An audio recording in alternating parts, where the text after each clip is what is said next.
Thank you very much, Alexandra, for coming to my podcast, Business Breakthroughs.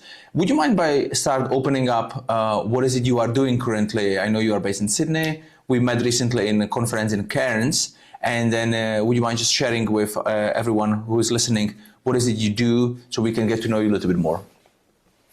Yeah, so I have been an accountant for over 20 years. And then during COVID, I started my own business being a business coach and leadership coach. And so Mm-hmm. now mainly I help accounting and finance professionals to build a trusted brand and a stronger referral network so that Mm-hmm. they can get their business out there and generate more high value clients. Mm-hmm. Okay, so it's very interesting because you mentioned 20 years accountant and then you switch to being a business coach. You pivoted during the COVID. So that's a big shift, right? So there is obviously a lot of people, they are in their jobs, then their positions, they're employed somewhere or self-employed or having their own business, and they would like to make that change. But obviously it's not as easy because there is a lot of limiting beliefs, there is a lot of things holding people back. So how did you do it? But be specific because this is something what I think it can help a lot of people. Yeah, so similar to most people will go through a self-doubting, self-sabotaging, or kind of holding yourself back and procrastinate, right? It was actually during COVID, and I was playing with my daughter, and so my daughter asked me, she said, "Mommy, you always ask us to dream big and achieve high. So what is your dream?" Oh, At the time, nice. she was 9.5 years old. So imagine a 9.5 years old, your your daughter ask you that question. It really struck the core because at the time I couldn't answer her. Mm-hmm. Um, at the time I was like, I was just going along. I was born and raised in China, and Chinese culture, you do what others expected of you, especially your parents. And so my parents want me to study hard, get good grade, get to university, and be an accountant, work for a bank, and get a stable paycheck. Then you get married, you have kids, and your life is set for Yes. safety. And Yes. so I start to realize, wow, that's exactly the pathway that I follow through with my parents, their dream for me. I didn't actually need it to think for myself because there's no point. Everything I just need to, do what they tell me to do, and I'll be okay in life.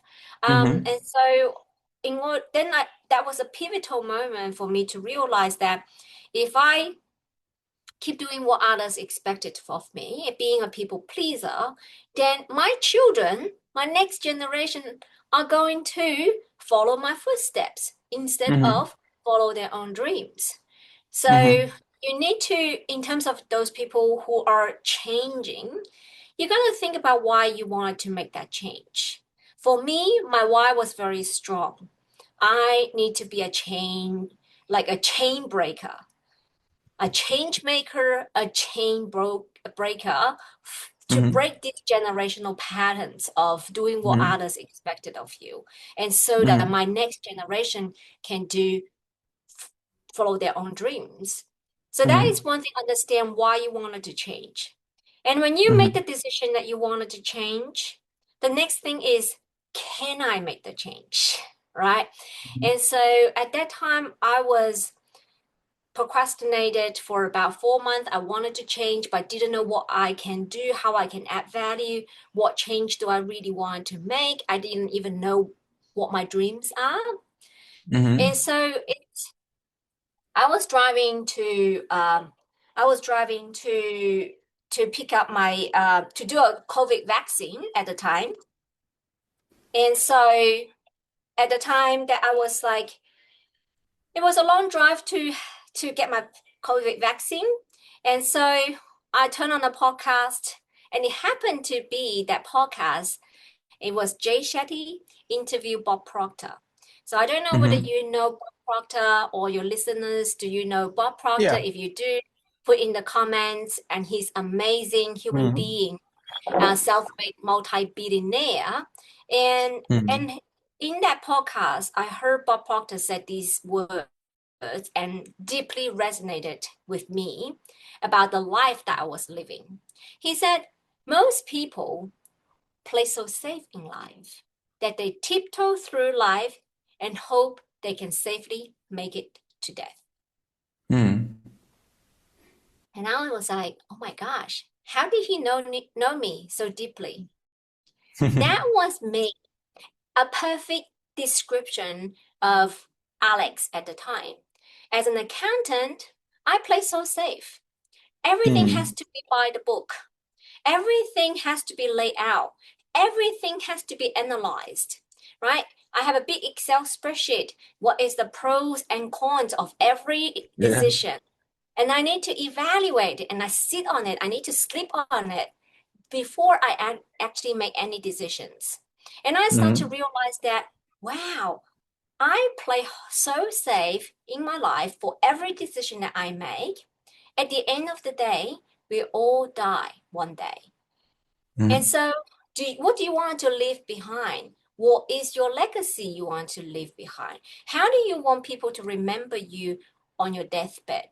Right? So those are the questions that I start to ask myself. And I start to realize I have not really lived a life that I want because I've been Mm. living a life that my parents want. Mm. And so that really struck me. So I needed to change, and it's the urgency of change. And if Mm. I don't change now, when? And so I wanted to do what Bob Proctor was doing. And so I was so inspired. And then I decided to become a Proctor Gallagher consultant to do what Bob Mm. Proctor was doing to help people to reach their greatest potential. At the time, I thought, if worst scenario, if I find my own dream and I can help myself to achieve my dream, that means I can help my children to identify their own dreams and help them to achieve their dreams. And that it's enough for me, right? But little did I know, now I have helped like hundreds of people to be able to turn their dreams into reality. For example, Mm. I give you my book that I co-author with Brian Tracy, Mm. that I share one of my clients' story. So her name is Rose, and when she came to me, she was 69 years old, and she had two failed business before. So there's lots of programming about past failure. And then, but she said, I'm not getting any younger. I'm 69. Now is my time. I really want to do something for myself. And Mm. so we follow through what Bob Proctor taught us, and I facilitate, I help her to realize how to start her own business and turn her business into a system to be able to support her the lifestyle that she wants. And ended up within 2 months, she turned her monthly income into weekly income, started her Wow. own independent risk management company. And Mm. with that extra income and extra time, she only worked 4 hours a day. Like really, it's like before she was Mm. in a toxic work environment, and then because she wanted to do something for herself, she turned her monthly income into weekly income in 2 months, working only 4 hours a day. And Wow. then It's a she, big yeah, change. yeah, indeed, she was able to invest a book coach and to achieve one of her childhood dream to be able to write and publish an inspirational book. And Mm. with the extra time and money she has, she was able to do that. Mm. And the second dream that she achieved was that she was able to convert a mobile home and install a satellite dish. And she was able to travel across Australia for 3 months and working only 4 hours a day to keep things going without sacrificing her income and experience this beautiful country that we have this privilege to live in Australia. Wow. And the third Wait, what's dream, the third dream she achieved was that she inspired her son to start his own e-commerce business. And his son come up to her and say, Mom, you did so well in your business. Can you partner up with me to start this e-commerce business to create an extra stream of income for you? Mm-hmm. And having her son to say those words to her, it was the biggest reward she's ever received. So imagine your children come up and say, wow, you inspire me to start my own business, and let's create extra stream of income. So those Yeah. are the 3 dreams that she achieved in a very short amount of time just by working with the power of the mind and Mm-hmm. to be able to break those limiting beliefs that you said, just give it a try and give it a go. So yeah, so that's why I do what I do now. I think come back to your question, be specific. How did you make the transition if you are in a 9 to 5 job and you wanted to create a business? Number Mm-hmm. one, you need to know why you want that change. Number two, you need to have the urgency of the change. And number three, you need to surround yourself with the right people and have the courage to jump the boat. When I did it, I literally resigned. I cut all my resources. I actually go all in.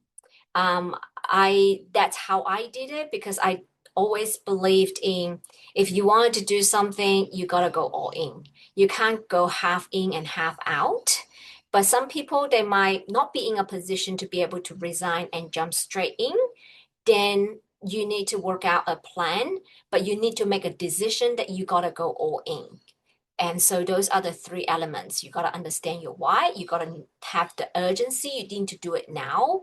And then you need to surround yourself, have the right support, and surround yourself with the right people and make the decision to do it. Yes. Oh, okay. I have a lot of notes. Are you a speaker by any chance? We connected through that speakers summit, didn't we? Yay. Yes. And you presented a very nice workshop about the not the first opinion, but the second opinion. I don't know what was the name of the workshop, but it was very good, very powerful. How people judge quickly. So I found it would be very good to do this podcast as well. So you mentioned a lot of things. I'll just start from the back actually, because this is something which I've done now over 60 podcasts with people, and some of these things, they just keep repeating.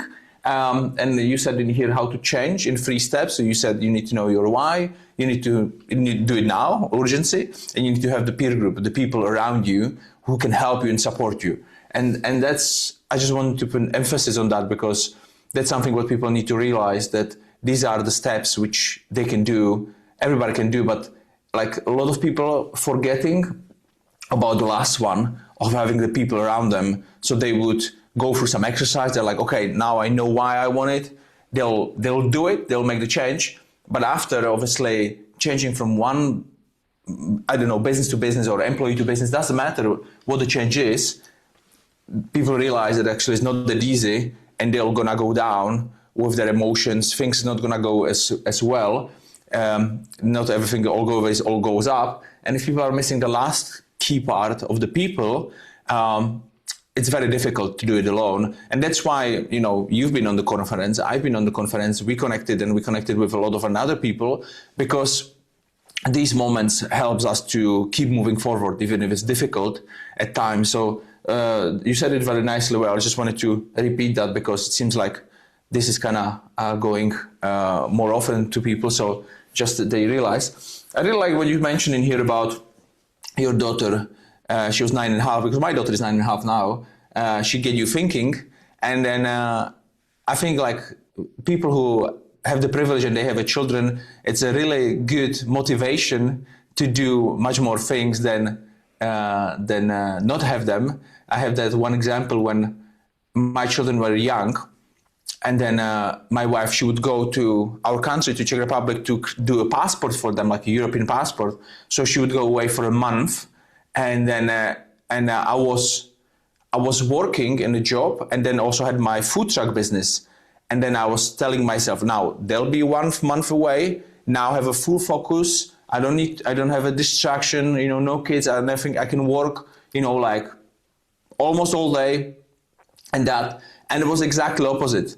I was working less. I didn't have that motivation. I didn't see my children, and then there was not that inspiration. So it was actually working exactly the opposite way than having them. So I think who is having like a children, it's really good push.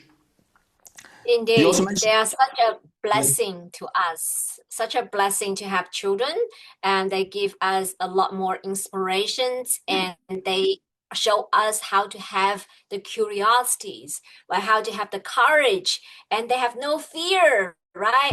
And or even have the fear, they still do it. They yeah. give us so much inspirations. Yes, thank you so much for sharing your stories as well. Yeah, and then and I met actually your children at the conference. It was very nice. You are taking them with you. They are going. They are also seeing this workshop. They sat there, and like you said, like they've not been afraid. They came to me the next day and they were asking me questions. Like like obviously. I don't know if I would do that in their age when I was young, but it was so nice that you are creating that environment for them. Um, Funny thing you mentioned about this one funny thing about you had this person you help and she ordered this dish and she traveled over to Australia for 3 months and I didn't do it. I would travel for 1 month and I didn't have the satellite and I suffered because the data on the phone wasn't enough and I was just working from the motorhome. My kids would go to the beach with my wife and I would be like working and it would be going so slow. I'm like, oh my God. So definitely, if you travel for Australia, have your dish, have your Starling or something, but you need to have it if you want to also work part-time. So why you didn't tell me before I arrived to Australia? Why I'm finding out this information now?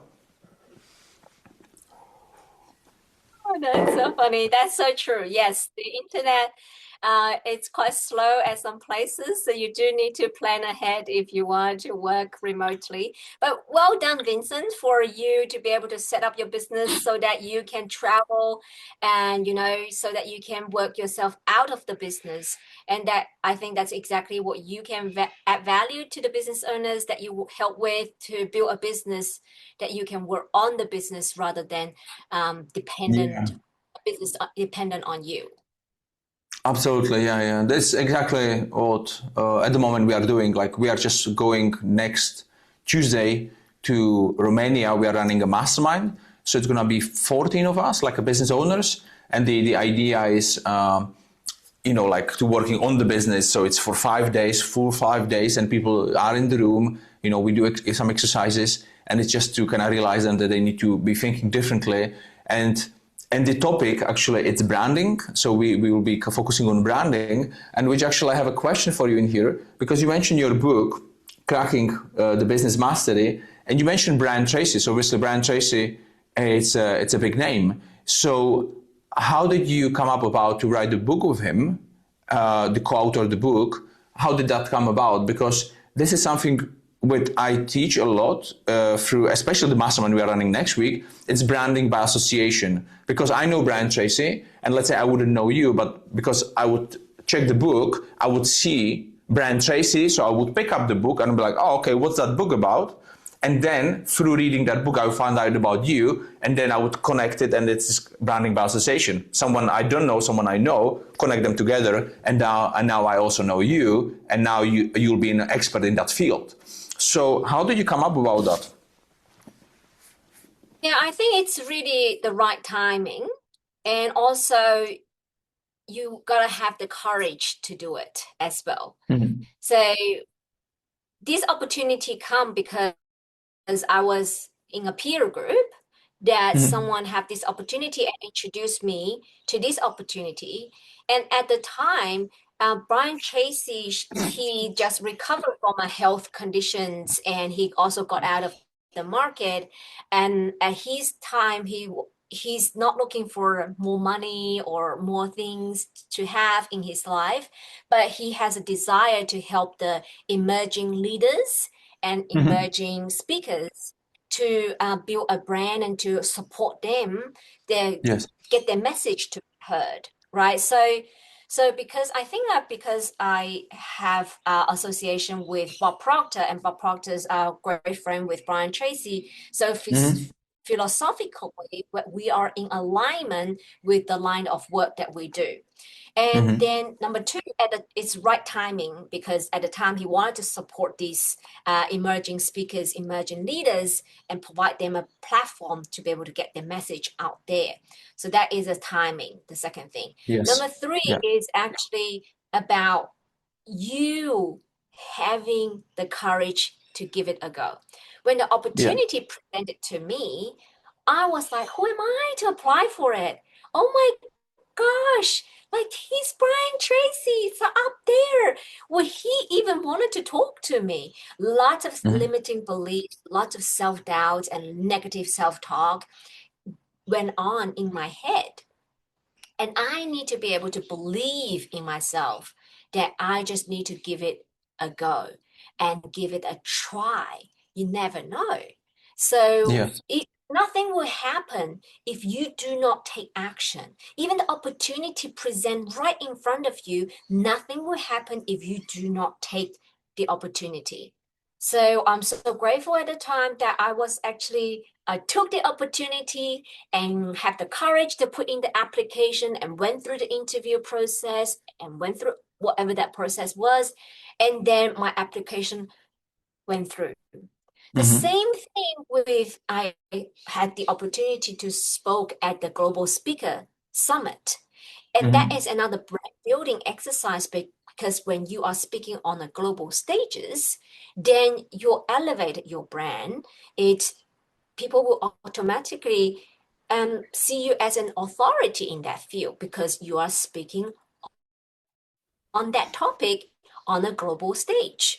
So the same opportunity is just have the courage to give it a go. So you probably heard my talk, and you know how that talk arrived. And it was actually, again, I was thankful for myself that I've done those mental work and those mindset work, so I took the courage to put in the application. Disregard of those fears, those self-doubts, those limiting beliefs. It's not that I didn't have them. I did, right? But it's about the courage of put them aside, acknowledge them, but still put in the application. And then the application got approved, and I got the opportunity to speak at the Global Speakers Summit. And so for the people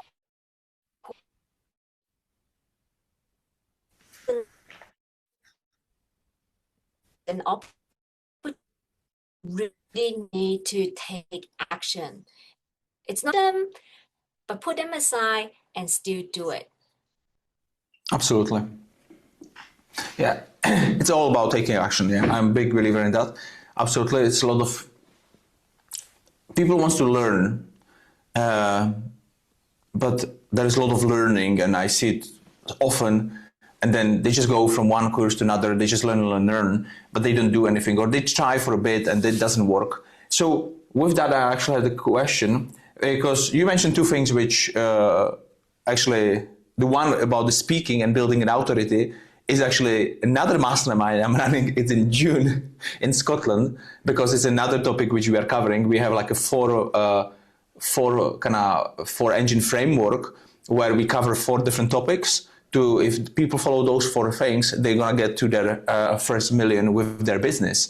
So, and that speaking and building that authority, it's so important. Like you speak on a global speaking summit, and it's that authority, it's that branding which helps you with whatever you do in your business. I've experienced it recently as well. In USA, I spoke in LA. It was 1,400 entrepreneurs in the room, and now I have the footage, I have the video, and that's massive for the branding side, and for me being an authority in that field, whatever I was speaking there about, and it's so important. I'm telling that to my clients all the time. You need to speak, even if you don't like speaking.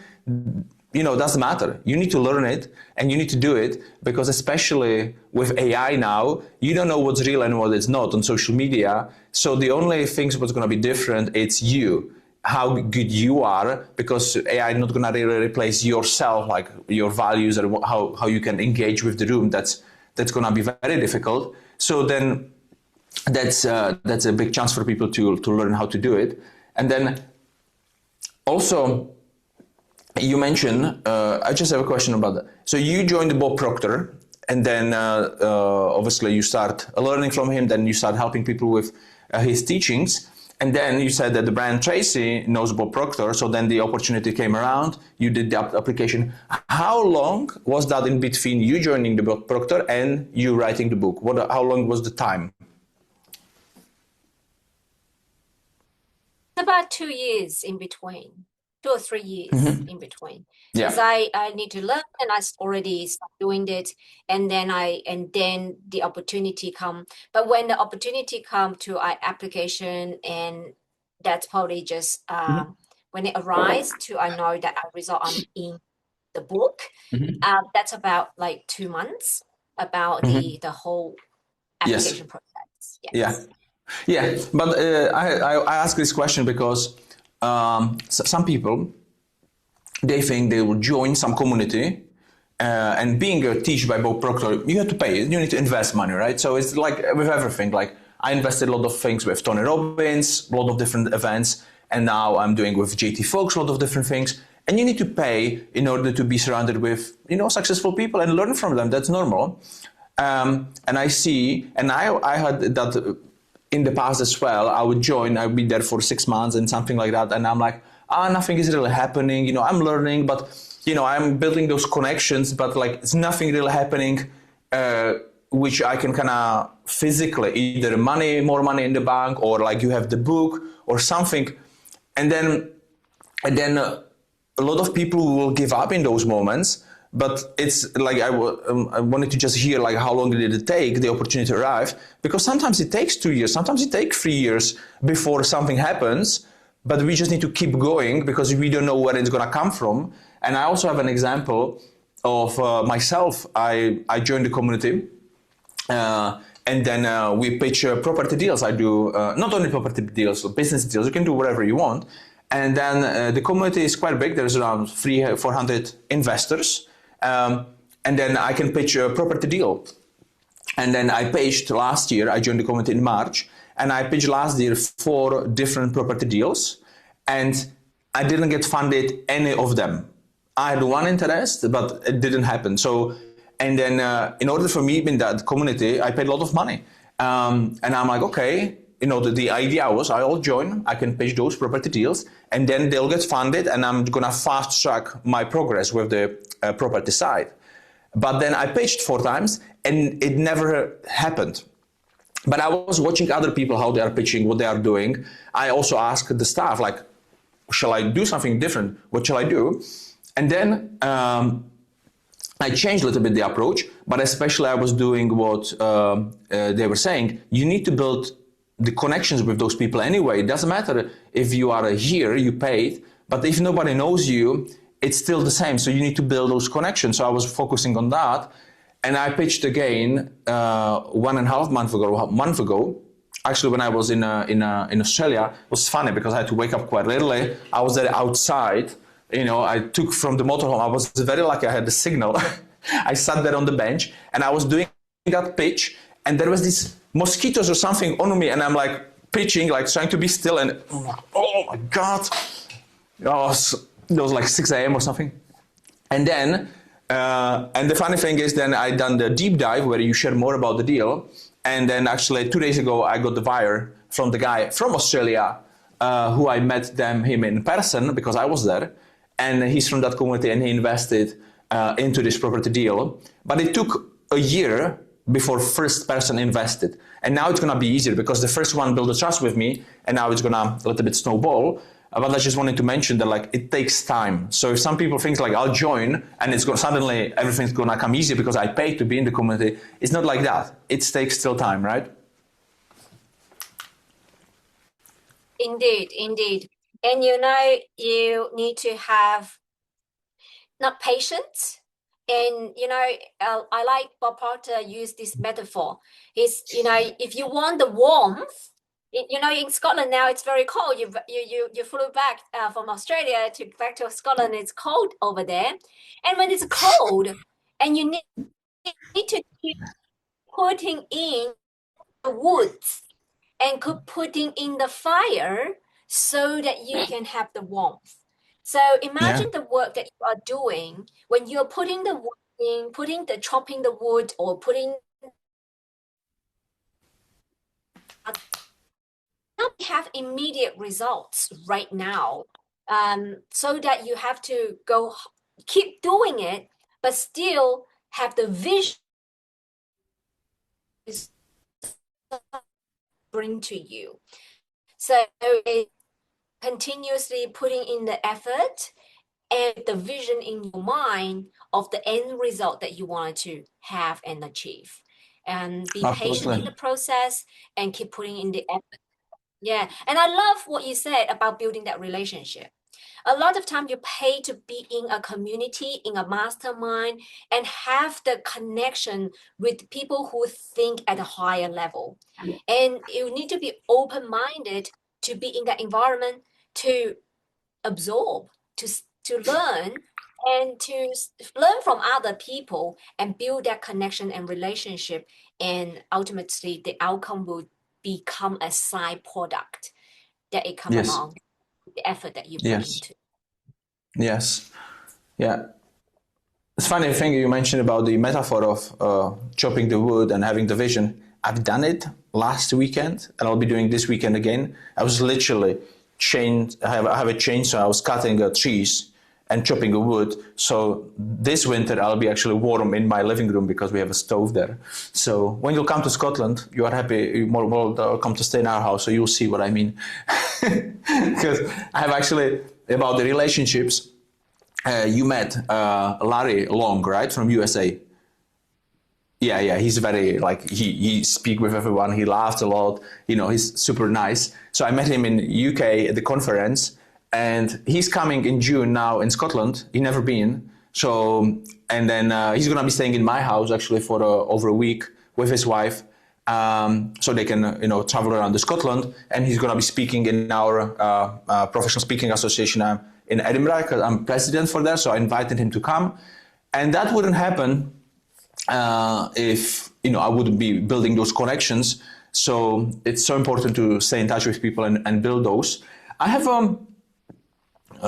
to be honest, I have still a lot of questions. I don't want to do it too long, but because this is kind of a trending now, and I use it a lot as well, and I also sell it. But how do you use AI, if you use AI in your business, and what is it you do with it at the moment? Because it's changing so quickly. So do you do anything with it? And if yes, what? Yes, I do use AI to produce the content and to do the outreach and to be Mm-hmm. able to do. Now we're still testing the AI agents, but we are playing Yeah. around with the AI agents. I'm just so amazed with what the AI agent can do. Mm-hmm. But I haven't launched it to my clients yet. But at this Mm-hmm. stage, I'm mainly using the AI and Mm-hmm. I work with a prompt engineer to create the AI prompts that create more engaging and more authentic content, and so that Yes. my clients can have the support that they need to be able to consistently visible on those social media Mm-hmm. platforms. And Mm-hmm. now the next things we are investigating is how to use the AI agent to be able to do those manual marketing work. For example, do the outreach, to do the conversation, to invite them to the next things that you are Yes. doing. And so engage with the people who engage in your Mm-hmm. content and turn those connection into a conversation where you can Mm-hmm. convert. So those Mm-hmm. are the things that we are investigating what to do with how to utilize the AI agents. Mm-hmm. Mm-hmm. Yeah. Yeah, that's amazing. That's amazing you are working on that. Like we had yesterday a meeting with my business partner, And when I was in Australia, he asked me like what to focus on. I'm like, hey, go deep in AI, because we have one AI which we are kind of we can sell, and it's like a really kind of business thinking, like anything what is there. It's not any of these LLMs which you would know, because this one is privately sold. It's not online, really, you cannot find it. And this is more like a business strategic thinking, like if you ask ChatGPT something or you ask this something, it's going to give you a very different answer, because it thinks as a business owner on a very high level, how would handle that situation. So that's one part. I'm already having like this for 7 months, and it works very well.